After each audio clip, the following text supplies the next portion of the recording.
연결의 능력이라는 제목으로 말씀 증가하겠습니다. 보통 이 명절이 지나고 나면 기분 좋게 명절을 끝내는 사람도 있고, 또 반면에 인간 관계를 끝내는 사람도 있습니다. 사람이 모이는 곳은 어디나 분쟁이 있기 마련인데, 혹시라도 그런 일이 있어도 우리가 회복된 새로운 마음을 가져야 됩니다. 옆에 계신 분들과 같이 인사 나누겠습니다. 화해를 하셨습니까?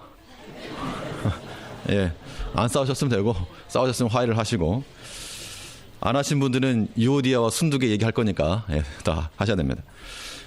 이 발명 기법 가운데 스캠퍼 기법이라는 게 있습니다. 이 스캠퍼라고 하는 말은 대체한다라고 하는 말과 그다음에 결합의 컴바인, 그다음에 적용, 수정, 제거, 이런 첫 글자를 딴 그런 단어들인데요. 어떤 발명을 하려고 그러면 이것에 대해서 대체할 수 있는 게 무엇일까? 또 결합하면 어떻게 될까? 이거 제거하면 어떻게 될까? 이런 것들을 통해서 새로운 것을 창안해내고 만들어낸다, 그 이야기입니다. 그 가운데 하나가 이 결합이라고 하는 것인데요. 전혀 다른 두 개의 기능을 하나로 합쳤을 때 새로운 발명품이 나올 수 있다는 겁니다. 가장 기본적인 예가 이 연필과 지우개죠. 연필과 지우개라고 하는 서로 다른 기능이 하나로 연결되니까 지우개를 찾으려고 그러면 없는 경우가 많은데, 그냥 지우개 찾을 필요 없이 그냥 연필 꼭다리에 있는 거 가지고 지우면 되니까, 아마도 그 당시로는 혁신적인 물건이었을 겁니다. 연필 뒤에 지우개를 붙일 생각을 누가 했는가? 오늘날 나오는 모든 발명 기기 혹은 스마트 기기들도 여러 가지 기능을 합한 겁니다. 단지 전화만 되는 게 아니라 전화도 되면서 카메라 기능이 있으면 더 많이 팔리겠죠. 거기에다 어떤 팩스 기능이 있으면 더 팔리겠죠. 거기다 또 다른 기능이 있으면, 아무튼 기능과 기능이 서로 연결될 때 그만큼 활용 가치가 높아진다는 겁니다. 우리 사람은 영육합일체라 그랬습니다. 사람에게는 영적인 면도 있고 육적인 면도 있는데, 영적인 것과 육적인 면이 서로 일치가 되고 또 연결이 될 때, 결합이 될 때 거기서 많은 큰 시너지 효과를 낼 수가 있다는 겁니다. 신앙이라고 하는 것이 이 믿음이 우리 생활과 분리되는 것처럼 위험한 거 없는데, 생활과 우리 믿음이라고 하는 것이 연결돼야 되겠죠. 자, 그러기 위해서 우리가 무엇을 연결시켜서 사용할 것인가? 우리가 연결하게 되면 그렇지 못했을 때보다 더 많은 가치를 뽑아낼 수가 있는데, 그러면 무엇을 연결시켜 사용할 것인가? 오늘 본 말씀 통해서 살펴보겠습니다. 먼저는 우리의 신앙 인격과 믿음의 연결이 필요하다는 겁니다. 사람이 겉으로 드러나는 것이 우리의 인격에 기반한 것들인데, 그 겉으로 드러나는 것이 믿음의 여과를 통하여서 나타날 때, 그때 인격과 믿음이 연결되는 겁니다. 그러면 우리가 겉으로 행하는 모든 것들은 믿음의 바탕이 되어서 행하는 것이므로 하나님께나 사람에게나 유익함을 줄 수 있는 겁니다. 믿음의 여과를 거친 인격은 우리에게 큰 유익을 주는데, 사실 세상적으로 말하면 믿지 않는 사람들 중에도 인격적인 사람이 굉장히 많습니다.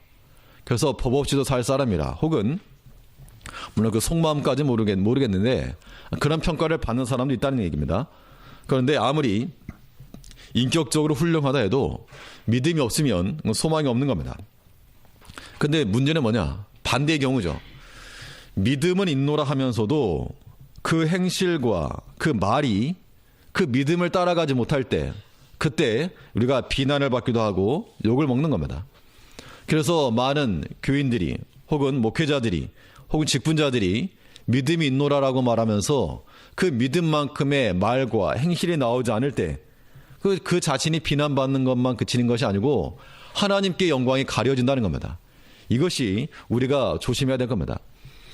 사람이 창조된 목적은 하나님을 찬송하기 위함이요, 또 하나님께 영광 돌리기 위함이라 그랬는데, 우리가 무슨 올림픽에 나가가지고 금메달 딴 다음에 하나님께 영광 돌리겠습니다, 그것만이 아니라 하나님께 있는 영광을 가리우지만 않아도 영광 돌리는 삶을 산다는 겁니다. 그런데 우리가 믿는다라고 말하면서도 목회자라, 혹은 직분자라, 성도라 말하면서도 그에 걸맞는 그런 행실이 나오지 않을 때, 그에 걸맞는 인격이 나오지 않을 때 우리가 욕먹을 뿐만 아니라 하나님께 욕이 돌아가는 겁니다. 그러므로 우리가 할 것은 무엇인가?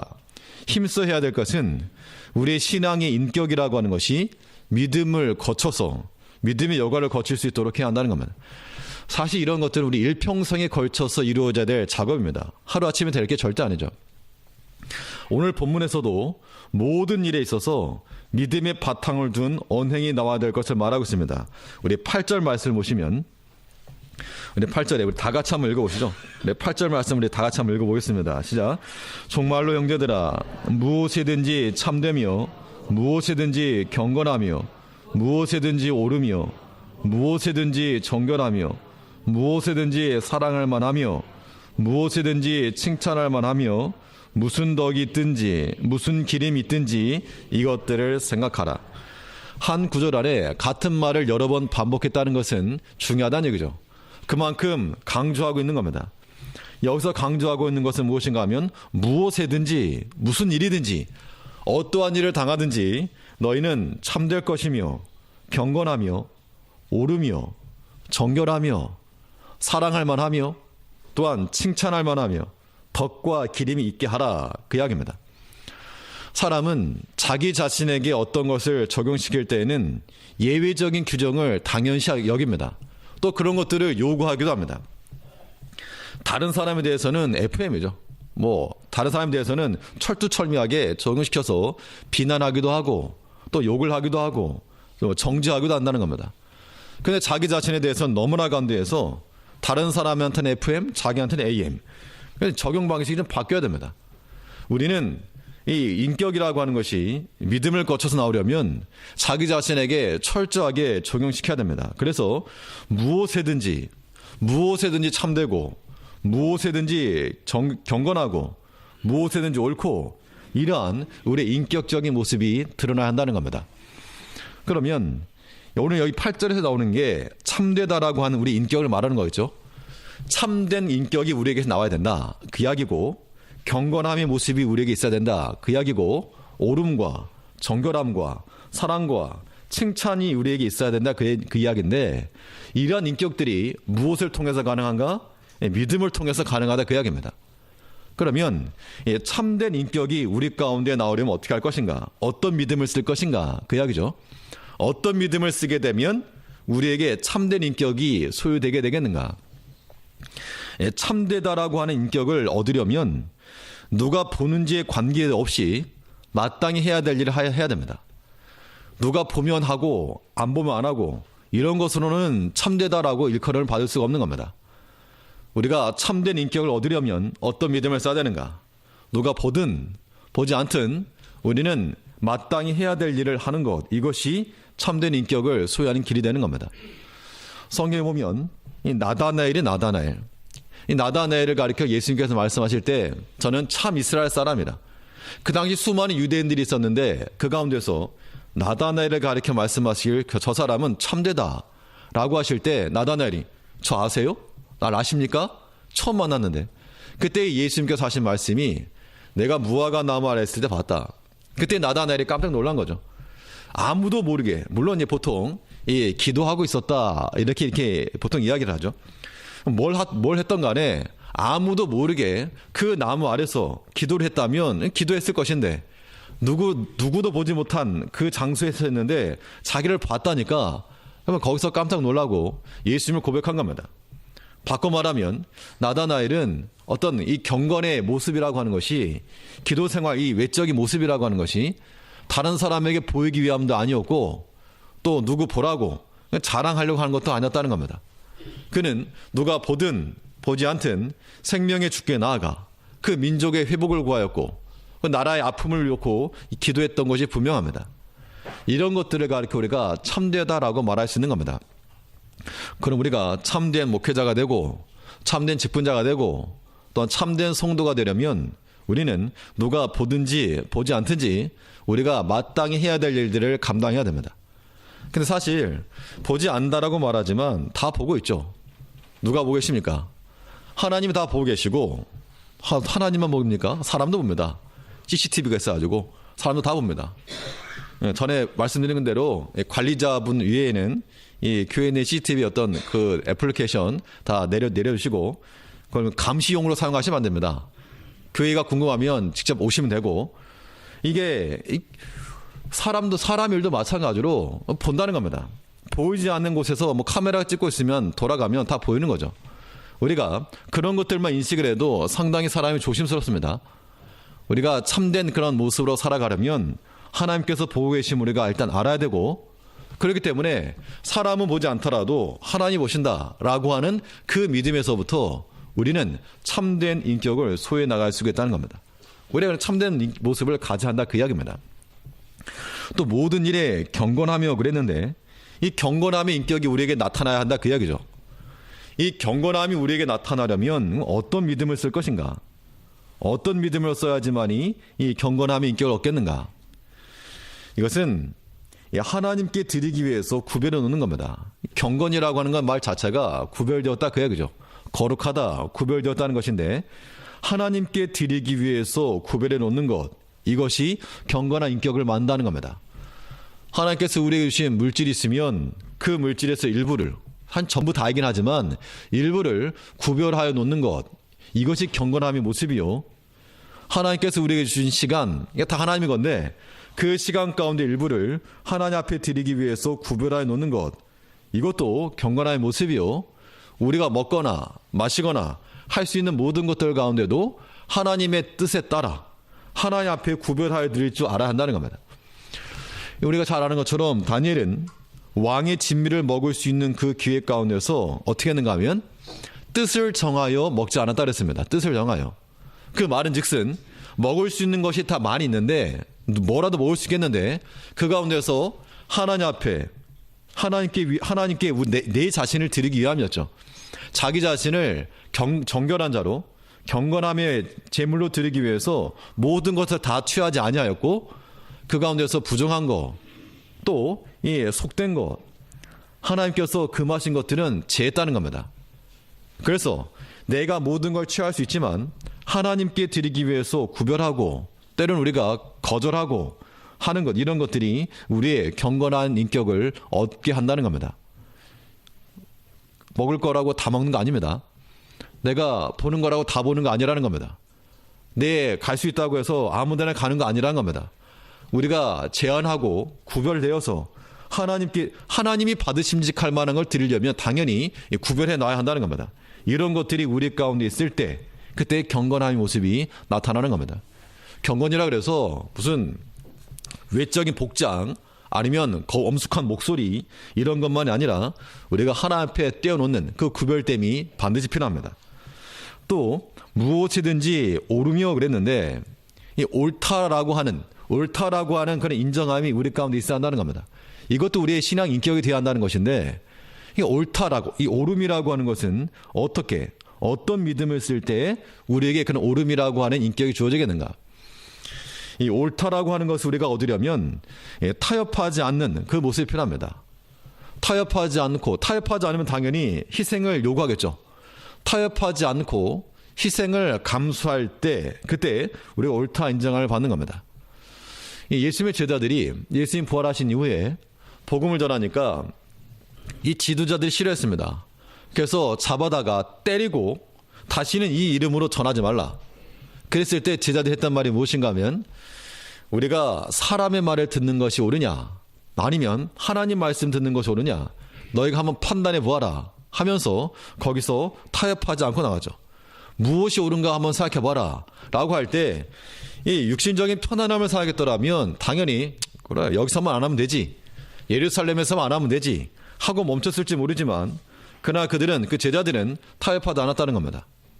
외적인 고통이 분명히 있었고 그것이 그들에게 요구된 희생이었는데 감내한 것입니다. 타협함 없이 희생을 감수했을 때 그때 옳다 인정을 받은 겁니다. 우리가 하나님 앞에서나 사람 앞에서 옳다 인정을 받으려면 타협하지 않는 그런 모습이 필요합니다. 여기는 용기가 필요한 겁니다. 사실은 굉장히 담대한 용기가 필요한데 다른 사람 다 비리를 저지르는데 나만 안 하려고 할 때 그때 이거 굉장히 어려운 겁니다. 사회생활이라고 하는 측면도 그렇고 여러 가지 개인 처사도 그렇고 그런데 우리가 어떤 마음을 가져야 되는가? 옳은 걸 취해야 돼. 옳은 거. 그러려면 불의한 것, 옳지 않은 것에 대해서는 거절할 줄 알아야 되고 그러한 신앙 인격이 우리 가운데 있어야 한다 그 이야기죠. 그러므로 우리가 타협하지 않고 희생을 요구하게 되면 주라는 겁니다. 하나님께서 우리를 옳다 인정하실 때까지 우리가 인내하고 시험을 통과해야 됩니다. 또 모든 것에 정결함을 그랬는데 정결함이라고 하는 것도 우리의 신앙 인격으로 나타나야 한다 그 얘기죠. 그럼 어떤 믿음을 쓸 때 우리에게 정결함의 인격이 나타나겠는가? 하나님을 두려워하는 마음입니다. 하나님을 두려워하는 그 자세를 가질 때 우리가 정결함을 유지하는 겁니다. 사람이 왜 죄를 짓는가? 전도서에 보면 이런 말씀이 있습니다. 이 사람이 죄를 지면 하나님이 심판하셔야 되는데 하나님의 심판이 그때그때 임하지 않으니까 인생들이 죄를 범하기에 담대하다 그랬습니다.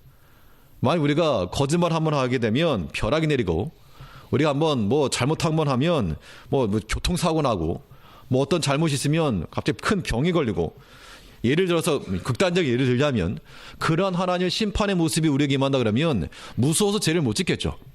그런데 그런 일이 없다 보니까 주일 범해도 별일 없고 11조를 범해도 별일 없고 미워하는 마음이 가져도 별일 없고 그러다 보니까 담대하게 죄를 짓는다는 겁니다.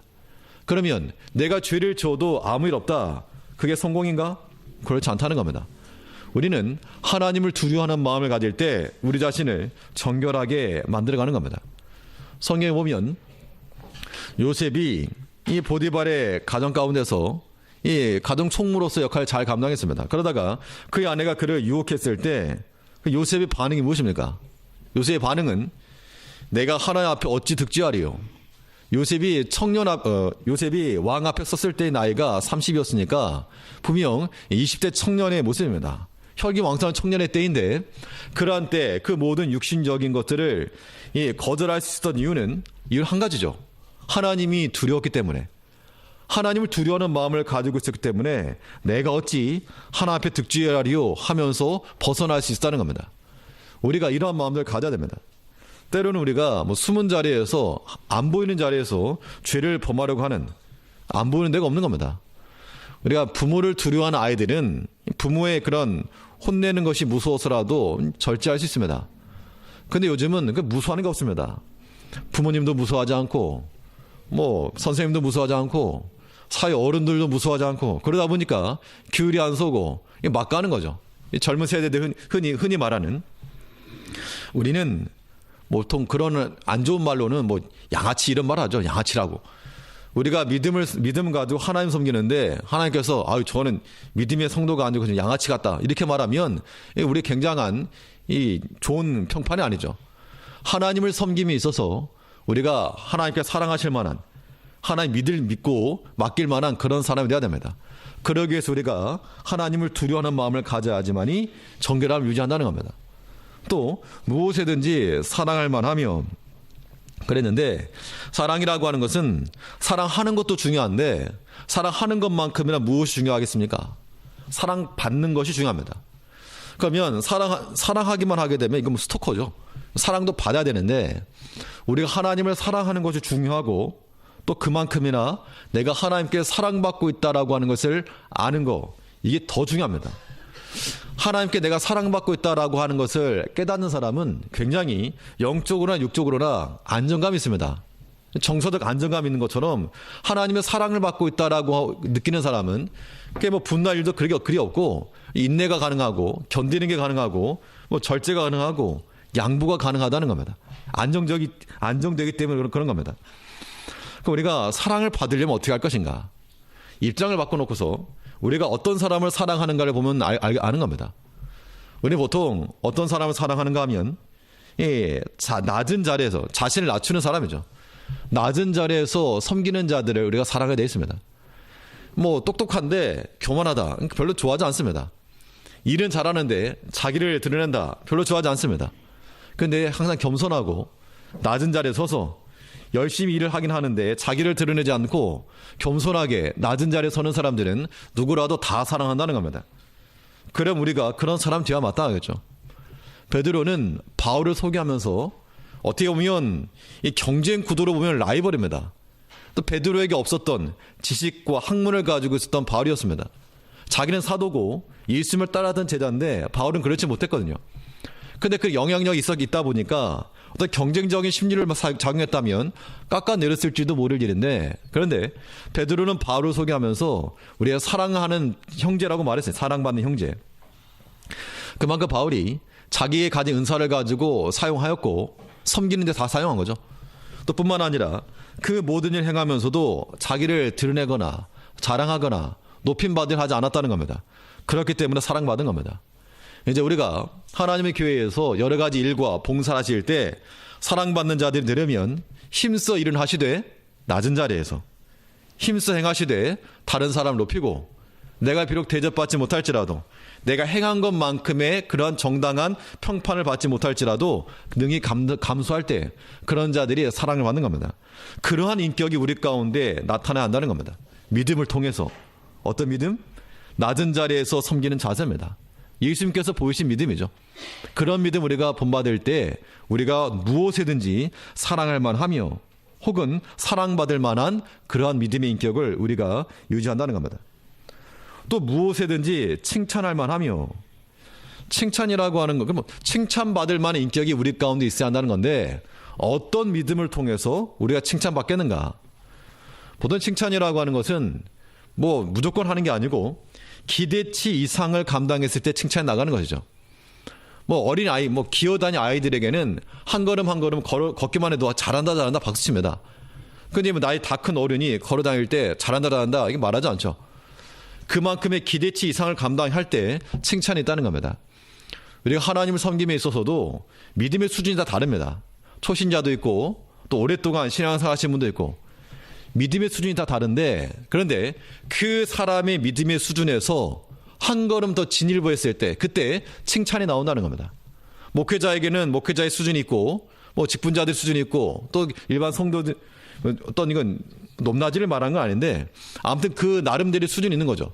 거기서 우리가 또 진일보해야 한다는 겁니다. 그럴 때 칭찬함이 있다라고 하는 겁니다. 기대치 이상은 기대치 이상. 성경에 보면 한 백부장의 이야기가 나오는데요. 이 백부장에게 종이 한 명 있었습니다. 종이 병들었으니까 병들었을 때 이 백부장이 예수님께 나아가서 이 자기 종을 고쳐줄 것을 구했습니다. 자기 아들도 아니고 딸도 아니고 종이 병들었을 때 예수님을 찾아 나가는데, 그때 이 백부장의 요구에 대해서 많은 사람들이 뭐라 그랬는가 하면 예수님께, 예수님, 이 백부장의 요구는 들어줘도 됩니다. 이 백부장은 좀 이 사람 말은 좀 들어도 됩니다. 왜 그런가 했더니 이 백부장은 우리 민족을 사랑하였고 유대인이 아닌데 로마 사람이었겠죠. 자기 민족을, 유대인은 아닌데 우리 민족을 사랑하고 또 회당을 지어주었습니다. 이 백부장은 이 요구는 들어도 됩니다. 주위에 있는 사람들이 이렇게 추천했다는 겁니다. 백부장 그러면 당연히 지도자급이고 이 관리하는 측면이죠. 또 유대인들이 자기 민족 아니기 때문에 어떻게 보면 착취, 압제의 대상일 수 있다는 겁니다. 그런데 그 기대치 이상으로 그 민족을 사랑해 주었고 또 그 민족에 필요한 회당을 지어주었고, 그러다 보니까 그가 칭찬받았다 그 이야기입니다. 우리가 무엇이든지 참되고 또 경건하고 옳으며 정결하고 사랑할 만하며 칭찬받을 만한 그런 믿음의 인격들이 우리 가운데 임하도록 겉으로 드러나는 우리 인격이 무엇을 통해서요? 믿음을 통해서 드러날 수 있어야 한다는 겁니다. 이것은 우리 일평생 가야 될 것이지만 중간중간에 우리가 경험되어져 가면서 가야 됩니다. 점점 견고해져 가야 됩니다. 단지 아는 것으로 그치지 않고 실제적으로 참된 인격, 누가 보든지 보지 않든지 행하고 하나님을 위하여서 구별하고 타협하지 아니하며 하나님을 두려워하고 낮은 자리에 서서 또 우리가 기대치 이상 할 수 있는 것 이상으로 주의를 감당해낼 때 그때 우리의 그 인격이라고 하는 것이 믿음과 연결이 될 것이고, 이것은 그렇지 못한 사람과는 비교할 수 없는 하나님의 기쁨이 되고 하나님 쓰시기에 좋은 그러한 일꾼이 분명히 될 거라고 하는 겁니다. 그러한 일꾼들이 될 수 있도록 우리 모든 성도님들 힘쓰시기 바라겠습니다. 또 우리가 무엇을 연결시킬 것인가? 오늘 본문에 보면 생각과 기회의 연결이 필요하다 그랬습니다. 마음속에 생각하고 있던 것들이 기회로 연결이 되어서 실천이 되어야 된다 그 이야기입니다. 생각을 실천하는 것을 우리가 능력이라 그렇게 말합니다.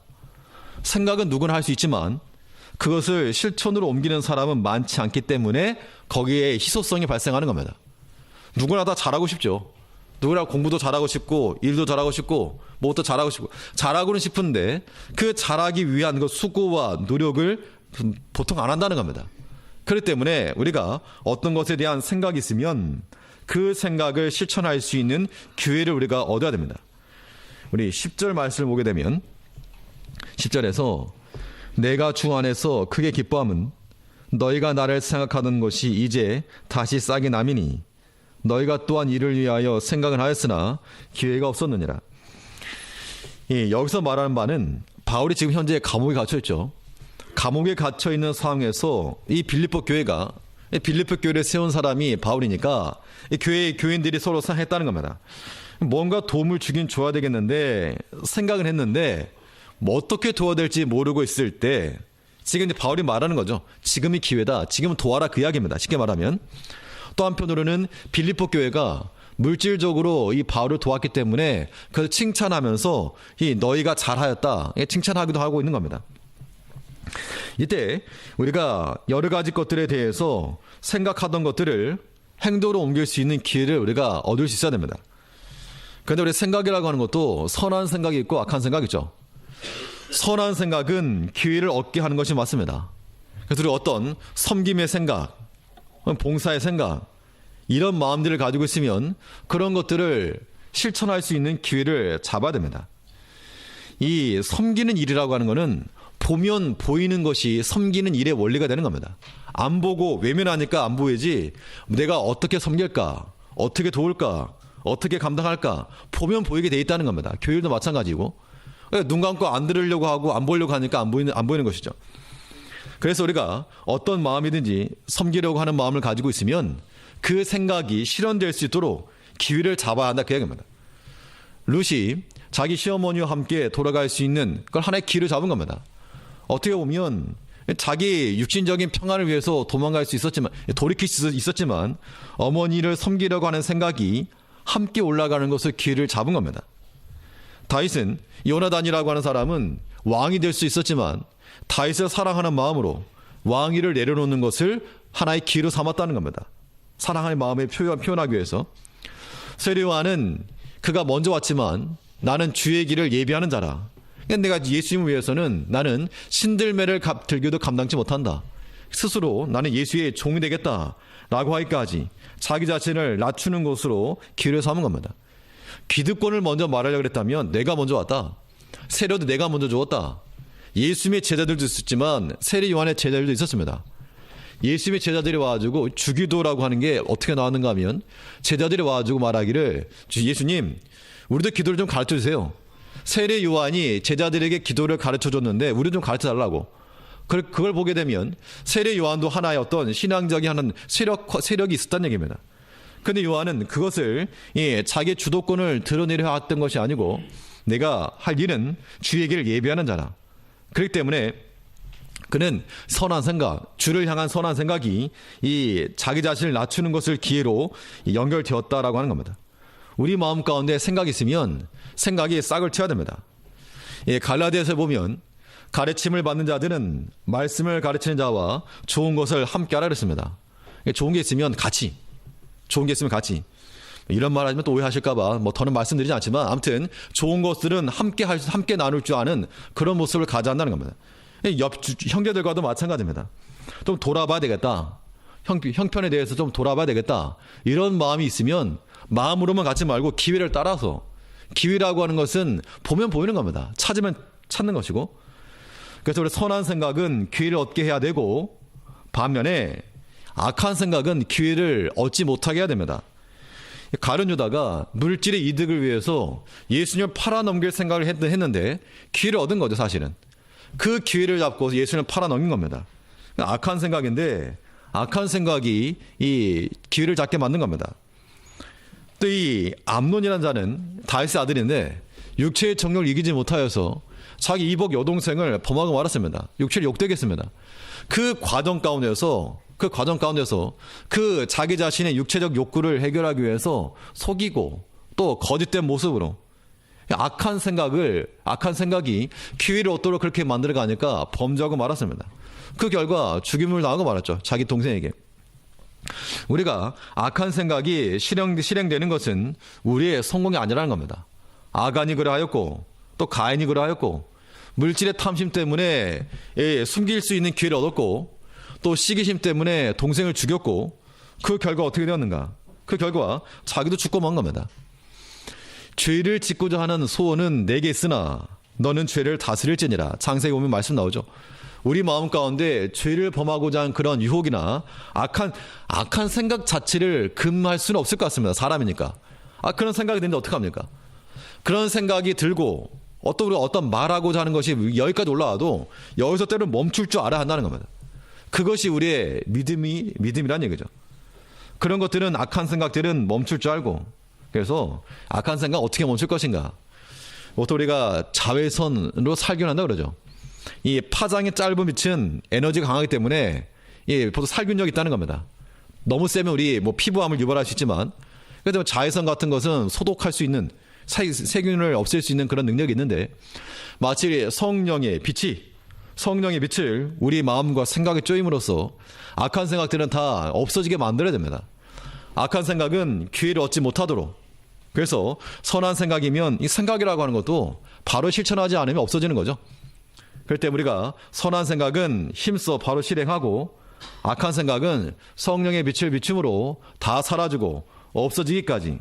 그래서 우리 마음 가운데 선하고 좋은 생각이 있으면 이것이 기회를 얻을 수 있도록 연결시켜 줘야 한다는 겁니다.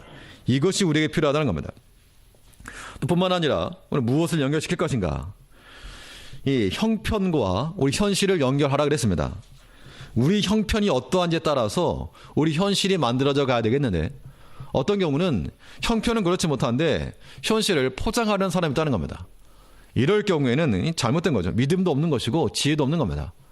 형편이 조금 어려우면 어려움에 맞춰서 생활할 줄도 알고, 여유가 있으면 여유롭게 생활할 줄도 알아야 되는데, 그렇지 못하고 형편은 안 되는데 있는 것처럼 하려 하다 보면 그건 지혜가 아니고, 형편은 됐는데도 불구하고 없는 것처럼 행하는 그것도 지혜가 아니라는 겁니다. 오늘 바울 사도 말하기를 내가 어떤 형편에 처하든지 내가 지혜를 배웠다라고 말하고 있는데, 우리 11절 말씀 보시면 11절에서 내가 궁핍함으로 말하는 것이 아니라 어떤 형편이든지 내가 자족하기를 배웠노니 내가 비천에 처할 줄도 알고 풍부에 처할 줄도 알아. 모든 일에 배부르며 배고픔과 풍부와 궁핍에도 일체의 비결을 배웠노라. 자신이 처한 형편에 따라서 현실을 만들어가는 게 마땅합니다. 우리가 처한 형편에서 이게 어떤 의미를 갖고 있는가? 우리는 우리 상황 가운데서요, 단지 어떤 육신적인 것으로만 살펴서는 안 되고 하나님의 뜻이 무엇인지를 살펴야 됩니다. 왜냐하면 하나님의 섭리를 우리가 인정하게 되면 지금 내가 처한 상황과 형편이 하나님께서 역사하신 것이다 라고 하는 것도 우리가 한번 생각해 봐야 됩니다. 그런데 형편이라고 하는 걸 생각할 때 우리가 뛰어넘어야 될 것이 있고 뛰어넘지 않아야 될 게 있다는 겁니다. 즉 우리의 상황을 뛰어넘어야 될 것이 있고, 이 상황에 우리가 제한받아야 될 것이 있는데, 어떤 형편은 뛰어넘어야 되는가? 이 핑계가 되는 것들은 뛰어넘어야 됩니다.